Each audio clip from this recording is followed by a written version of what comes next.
દાહોદ જિલ્લા કલેક્ટરને આમ આદમી પાર્ટી દ્વારા આવેદનપત્ર આપવામાં આવ્યું। પ્રાપ્ત માહિતી અનુસાર મધ્યપ્રદેશ અને મહારાષ્ટ્રની ભાજપ સરકાર દીકરા દીકરીઓને મફત દર મહિને રકમ આપે છે। એ જ પ્રમાણે ગુજરાતની દીકરીઓને મફત દર મહિને રકમ આપવા બાબતે આવેદનપત્ર દાહોદ કલેક્ટર સાહેબને આમ આદમી પાર્ટીના સદસ્યોએ જણાવ્યું હતું કે મધ્યપ્રદેશની સરકાર હાલમાં દીકરા દીકરીઓને દર મહિને મફત 1000 રૂપિયાની સહાય કરે છે। આ મુદ્દે ભાજપ સરકાર ચૂંટણી લડી હતી। તાજેતરમાં મહારાષ્ટ્ર સમર્પિત ભાજપ સરકારે આ જ પ્રકારની જાહેરાત કરી છે કે શિક્ષિત બેરોજગારોને તેમની લાયકાત પ્રમાણે 6000, 8000 અથવા 10,000નું વળતર સરકાર દ્વારા આપવામાં આવશે।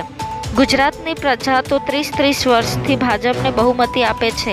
છેલ્લી ચૂંટણીમાં 156 સીટો બેઠકો આપી છે, તો ગુજરાતના યુવાન દીકરા દીકરીઓને સહાયતા કેમ નહીં?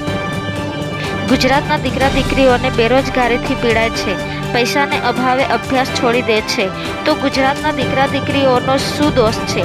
તો તેમની સામે ભેદભાવ રાખવામાં આવી રહ્યો છે।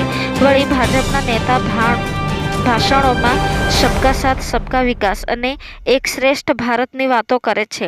દેશના બે યુવાનો વચ્ચે ભેદ કેમ?